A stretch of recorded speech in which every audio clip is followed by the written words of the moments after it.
Welcome to California Now, a new podcast produced by Visit California. I'm Soterios Johnson. Join me and we'll explore some of the people, places, and experiences that make California one of the world's great travel destinations.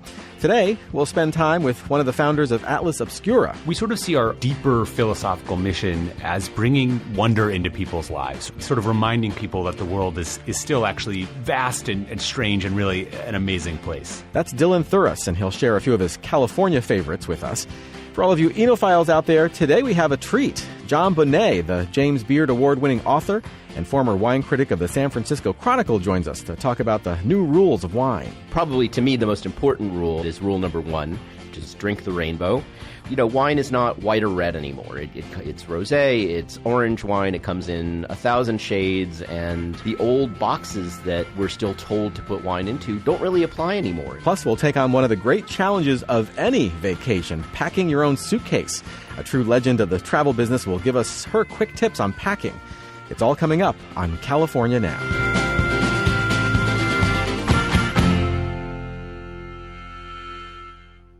Welcome to California Now. I'm your host, Soterios Johnson. My guest, Thuras, is a co-founder of the website Atlas Obscura and co-author of the recent book of the same name. Maybe you've run across Atlas Obscura on social media, pointing you towards some remarkably strange attraction in a country far away or the very place where you live. It may be an oddball museum you never knew was there, even in your own hometown. It's a tricky mission to describe, but Atlas Obscura has found a home on the internet and on the bookshelf. Dylan, welcome to California Now. Thanks for having me. Good to be here. Sure. So describe the mission and the origin of Atlas Obscura. The easiest way to describe it is sometimes we call ourselves a guide to the world's hidden wonders, a collection of unusual and incredible places all over the world. But the truth is we do a lot more than just that now. We write a lot of our own original articles. We run international trips. So we sort of see our deeper philosophical mission as being bringing wonder into people's lives, sort of reacquainting them with the wonder of the world around them. And that includes, whether it's their own hometown or, some far-flung distant place, sort of reminding people that the world is still actually vast and strange and really an amazing place. And how does that mission intersect with the state of California? I'm sure there are lots of interesting places that you have found in the nooks and crannies of the state. Yeah, I took a look the other day, and we have about 30 or 13,500 some places on the site. That's always growing. People can submit locations, and then we have an editorial team who looks them over. But California alone has close to 1,000 places, which is like a really disproportionate number when you think about the fact that we're covering the entire world. I mean, would you say that California takes the crown for, oddest state? Say from, compared to, say, Florida or something like that? It's like you can't, it's like children. You can't pick a favorite. It's wrong. It's certainly up there. I would definitely say it is a strong contender for weirdest state in the union. Are you strangest state in the union, most wondrous state in the union. There you go. There's a nice spin on it. Yeah, exactly. No. So give me some examples of your favorite California destination. I know there's like 1,000 of them, but what are some other? Can I ask you a question? Sure. You're a recent New York, like East Coast to West Coast transplant. You were, New York, New Jersey based for a long time. Absolutely. How's the cultural shift going? How's it feel being out there on the West Coast? It's different. It's a different culture, kind of. It's a different kind of lifestyle, different pace of life, which is very nice. I do feel I bring my East Coast small dog. I feel like I'm running in circles, yapping, while other people are very relaxedly eating fruit and discussing I don't know how to get there on the freeway or whatever. But right. There's a clear cultural difference, but it's actually sort of as a New Yorker, it's relaxing. That's true. It's true. You do. I mean, I think it depends where you are, I guess, but you definitely do. Mm-hmm. I feel like you do have to kind of shift down in gear a little bit. It's definitely a more relaxed way of life, I think. And the food's amazing. Yeah. The produce and the fruits and vegetables you get. I mean, there's a handful of places in the Atlas that sort of touch on this that I really love, which is that California is strewn with these, they're called mother trees sometimes. Mm-hmm. We've got the navel orange tree, the mother navel orange tree was in California. But there's another one the sweet Mediterranean orange is a type of citrus variety, and the tree, the original mother tree, is still alive. You can go visit it. It's this 161-year-old citrus tree, and it became famous. People would travel from all over to go and not just try the fruit, but then also take a cutting, and so that they could grow this variety of orange themselves. So if somebody wanted to, experience that, is there such a thing as like tree tourism? Is there a way people can kind of get a sense of the magnitude of the agricultural kind of, industry in California? Oh, yeah. Oh, for sure. Yeah. So you could go, there's a bunch of different orchards that are growing all kinds of like heritage fruits, heritage stone fruits. But there's one place that's like maybe one of the holy grails for fruit tourists or tree tourists, which is called the Arc of Citrus Variety. This is run by like the U.S. Department of Agriculture, and it is basically it's a ground zero for all things citrus. And what that means is not just that they have labs and this kind of stuff, but they have acres and acres and acres growing every single type of citrus that you have ever seen, and hundreds that you have never seen or heard of. So where exactly is that citrus collection? It's just outside of LA in Riverside, part of the university over there. So Dylan, so many attractions involve a road trip. Maybe there's something 40 or 50 miles outside of a city. Are there some that might be right inside an urban area, maybe where you can kind of hit 2 or 3 in a day that are just kind of near each other? Yeah, so there are a ton, and actually, the density in an urban area is generally much, much greater. And so I was just out in Los Angeles visiting a handful of places that I hadn't gotten a chance to visit there yet. And the number of incredible small collections, small museums in LA is totally unbelievable. And there's one place in particular that I feel like 99%, more than that, 99.99% of Angelenos are also unfamiliar with. And it's a place called the Holy Land Exhibition. And so what this is it's a house museum. It's in a little white stucco house near the freeway. That could literally describe all of Los Angeles, but it's a little white stucco house. And it is run by a woman who is in her late 80s, and she was the assistant to an archaeologist who supposedly Indiana Jones is based on. And he went around all over the Middle East and collected artifacts relating to religious scriptures, but both the Bible, the Torah, the Quran, and collecting them over the course of his entire life. And basically his collection is been completely preserved, including like huge maps, a room that's just like a giant set of maps from the 1930s, a little like Middle Eastern like tea area, and then just like an enormous set of these unbelievable artifacts. And it's the experience of visiting the place, learning about its history, meeting the people who run it. It's a total joy. And it's one of dozens and dozens. I mean, obviously there's the Watts Towers.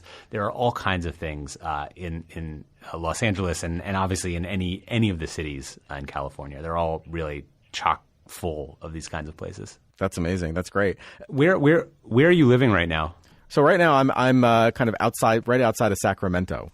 Okay, there's a bunch of. I mean, this is the best thing about this is like wherever you are, there's like something great to see. So this is one that I think probably is pretty famous in Sacramento, and maybe you've already been here. But have you been to the original street level in Sacramento? I have not yet. No, which is now underground, but the original street level, I've not been to it, but I've heard a lot about it. Yeah, tell me more. I'd like to know more about that. So it's, there are a number of towns that have this, but basically, when they built the town 100 plus years ago, it was at a totally different level. The ground was literally 10 feet lower. And so they built all this stuff, and then over time, stuff gets built on top. And there was a problem with flooding, so a bunch of these buildings were just abandoned, essentially. They left their ground floors and then would build these raised sidewalks above them. And what this meant over sort of, building on this over years and years and years is that you're actually always standing on the second floor of Sacramento. Like all of Sacramento is the second floor of a house where they've basically like no one goes in the first floor anymore. Right. You just climb out the window, I guess. And so it's just like, I think that's a fairly well known Sacramento place, but it does have a kind of delight and gives you a little bit of a sense of what the place once was. And there's another nice place in Sacramento called Safetyville, USA, which is a very cute name. And basically, it's a tiny miniature replica of Sacramento where kids can come in and they get to basically do projects that have to do with urban development, municipal planning, and also learn all about like safety stuff, how you set up street crossings and all of this. So it's like a tiny municipal planning zone for children to do their city engineering, which is really cute and great. And that seems really nice as well. Dylan Thuras is the co-founder of Atlas Obscura and co-author of the book by that name. Thanks so much for joining us, Dylan. Thank you so much. Yeah, and enjoy your beautiful weather. It's rainy and 50 degrees here right now, so yeah, I think we have enjoy the West Coast. I think we have about 70 degrees and not a cloud in the sky right now. So, you monsters! You guys are monsters. As always, you'll find links to all the places that we've discussed at visitcalifornia.com/podcast. Coming up, we'll meet Jon Bonné, author of 2 great books that focus on the ever-changing world of wine. But first, quick tips on packing from a true expert.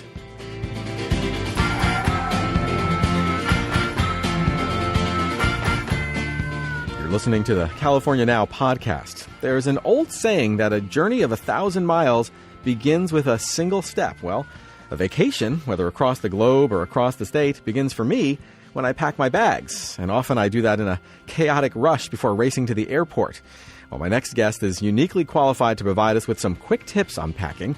Pauline Frommer is a travel legend. Back in the 1950s, her father, Arthur Frommer, wrote the revolutionary travel guide Europe on $5 a Day, and she's now co-president of Frommer Media. She says she spends about 1 week per month traveling, and not surprisingly, she knows a thing or two about packing bags. Because I don't want to be a slave to my bags, because I don't want to be burdened with too much stuff dragged through the airport, and because I never, ever, ever check a bag on an airline if I can help it, I only own a carry-on bag. That keeps me from overpacking. You just don't need to bring all that stuff with you. You can wear the same thing day after day. The paparazzi isn't following you. Nobody's going to complain that they saw you in something 2 days in a row. So how do I get everything in? I roll it. This is especially helpful if you're going to a place like California where it could be very chilly in San Francisco, but really warm right outside in Marin County. So you want to have things that won't wrinkle. You can easily roll them up and they become so much smaller. As well, you want to mix and match. You wear dark colors that hide stains, and you layer so that you're never too hot, you're never too cold, and you assume that you probably won't be going to a ball or to a very fancy event, unless you are, and then you pack for that. But a lot of us put in things that we really love into our suitcases, but don't really think of the context. You should just assume it's going to be casual, because most of life is nowadays. For me, airline security comes down to what I need to have with me on the plane. And I've been surprised in recent years. I once tried to bring chili on the plane, a nice vat of homemade chili for my lunch, and it was considered a liquid. So you have to try and think like a security agent so that going through security is seamless. I guess the essential item that I always pack with me is a good book. Often I'll have it on my phone nowadays, but, delays happen. And to me, the thing that's going to keep me comfortable is if I can distract myself. So I always make sure to have something that I'm excited about reading with me. Pauline Frommer is co-president of Frommers and hosts a radio show with her father, Arthur Frommer, the creator of the legendary Europe on $5 a Day. She'll be back soon to talk to us about traveling with children. She knows the subject well, having been on the road since she was an infant. She now travels with her own family, her husband and 2 kids. Coming up in Vino Veritas, in wine, there's truth. But the truth of the matter is, the wine world is constantly in flux. We'll explore how it's evolving. As always, you'll find links to all the places we've discussed on our website, visitcalifornia.com/podcast. My next guest and I have crossed paths a lot in our lives. We went to the same university, held the same job, and even moved back and forth between the East and West coasts. We just did it at different times, so I'm glad we can finally sit down at the same time and chat with one another. For nearly a decade, Jon Bonné served as the wine editor and chief wine critic of the San Francisco Chronicle, where he won 2 James Beard Awards and numerous other accolades. These days, he's the senior contributing editor at Punch, an online magazine about wine, beer, and spirits, and the author of The New Wine Rules, and he's also the wine consultant for JetBlue Airways. Hey, Jon, how you doing? I'm great. How are you doing? I'm doing okay, thanks. So I have a copy of your latest book, The New Wine Rules. I really love it. I need this book. I think a lot of us do. I do love a glass of wine from time to time, but the whole wine world can be so mysterious and intimidating. What prompted you to write this book?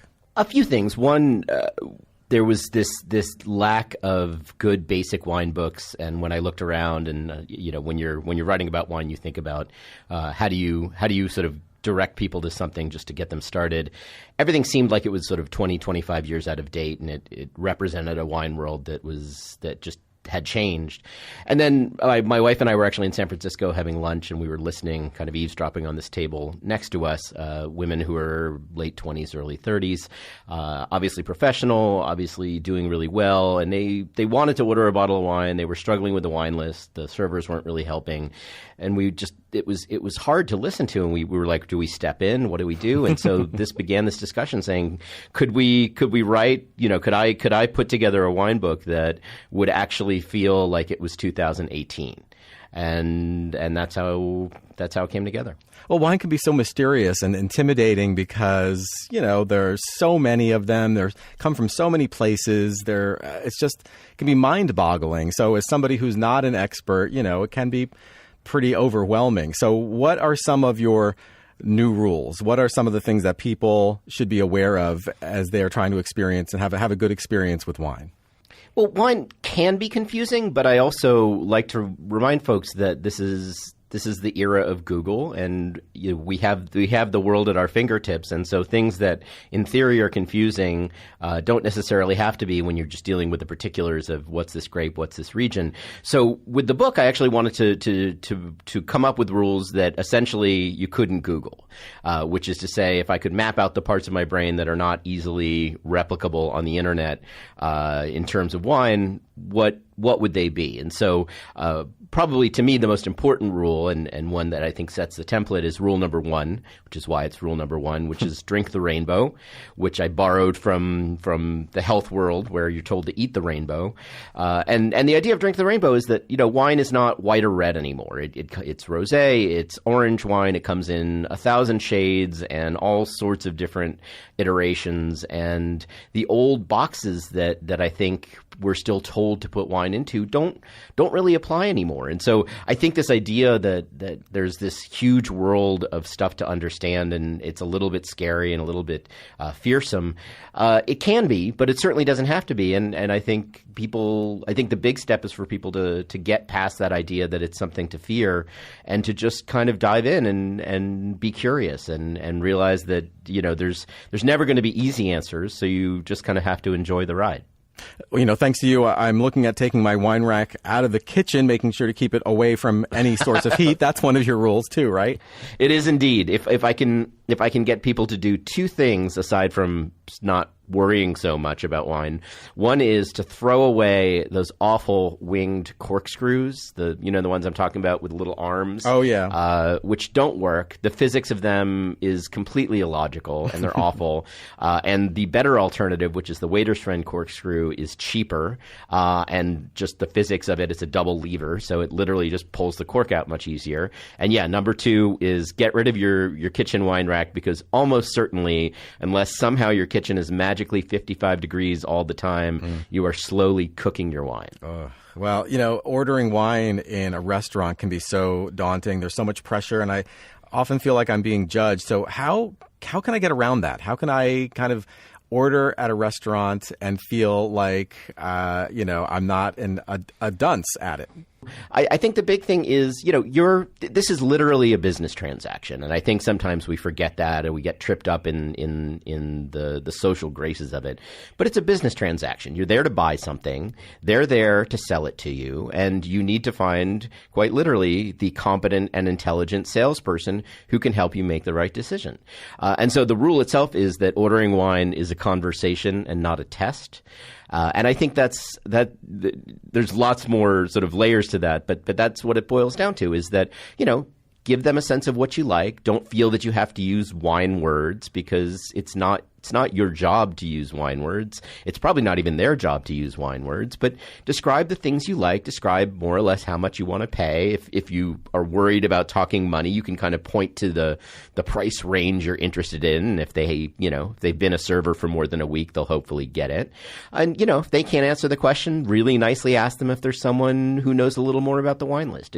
I think we get tied up in this idea that we have to provide answers. And if you walk into any other store, that's not going to be your job. And so why should it suddenly become your responsibility when you sit down at a restaurant table? All right, let's talk about your first book, The New California Wine. In it, you profile a number of California winemakers who are forging their own path. What's the common thread connecting these people? I think the common thread with The New California Wine, and it was complicated when it came out because a lot of people thought it was just going to be the young guys. And in fact, there are a fair number of pretty classic wineries in the book, is that they all had a pretty unified vision of what made the world fall in love with California wine in the first place. And I'm talking about in the 60s and 70s.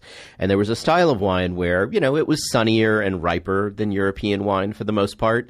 But it was fresh. It was easily drinkable. It belonged on the table. The wines were interesting. They were nuanced. They weren't what I call in the book big flavor, which is the era that started kind of late 80s, early 90s and went for about 15 years, where the wines became a little too much of everything. And so I think what tied everyone together was this idea that whether it was classic wines, Cabernet, Chardonnay, or whether it was something completely new like Trousseau or Gamay, that the wines had to have a global reference point. They had to be comprehensible by people who might not have been paying as close attention to California as I was, but who saw that the quality and the complexity of these wines was on par with the best wines anywhere else in the world. So, this is a travel podcast, and since I'm new in town, I'm still filling up my California bucket list. Where can I go to experience some of what you wrote about in this book? So you can experience it all over. I like to send folks obviously up to Sonoma, often to Healdsburg, and if you can, to go a little farther, even to take a day trip up to Anderson Valley and western Mendocino, which to me is really one of the last old little corners of like old classic California. It feels like development and the world hasn't come knocking at its door. The Pinot Noir is extraordinary, but you could even do it in the Bay Area. There's a handful of urban wineries like Brock Cellars, which is literally in the Warehouse District in Berkeley, and you could head down to the Central Coast. I think anyone who really loves California wine should, if they're around on a weekend, go down to Cupertino, which is Apple headquarters, and go about 2,600 feet up the mountain, and you'll find Ridge Montebello, which for me is still the absolute defining wine of California. What makes Ridge Montebello so special? Some of it is the history. It is a winery that was really first established in the 1880s and has kind of this largely unbroken history of now probably 130-ish years of making some of the best Cabernet on the planet. Some of it is that the Santa Cruz Mountains really do have this remarkable, unique terroir. At Montebello, it's limestone-based, which is somewhat classic to a number of great wine regions, including Bordeaux and Burgundy. But there's much more complexity. They're young soils because obviously it's California. It's it's all seabed uplift and volcanoes, and it's just this sweet spot of ripeness and freshness and this extraordinary terroir that, like I said, has been producing conclusively extraordinary wine for over a century. And by terroir, you mean kind of like the taste of what the earth and the atmosphere and the environment that all comes together in that grape and the wine? Exactly. And I think, people who spend a lot of time drinking Cabernet do find that the Cabernets from the Santa Cruz Mountains and Montebello in particular taste unlike anything from anywhere else. Well, you've certainly given me a few more places to add to my to-do list, Jon. Thanks so much. You are a lifesaver. It's been really great catching up with you, and I think we should go wine tasting the next time you're in town. Absolutely. I'll give you a shout. Jon Bonné is the James Beard Award-winning senior contributing editor of Punch and the author of The New Wine Rules, a genuinely helpful guide to everything you need to know, available at Amazon.com and your local bookstore. You can find links to Jon's books as well as all of the wineries we discussed during this podcast at visitcalifornia.com/podcast. Thank you for listening to California Now. This podcast is produced by Visit California. I'm your host, Soterios Johnson. You can find us on iTunes and Stitcher. Please subscribe. And if our interview with Jon Bonné has sparked your interest in a trip to wine country, check out the Visit California blog, visitcalifornia.com/now. You'll find dozens of wine-related articles there with insider tips on what to see and do in Napa, Sonoma, Santa Barbara County, and beyond.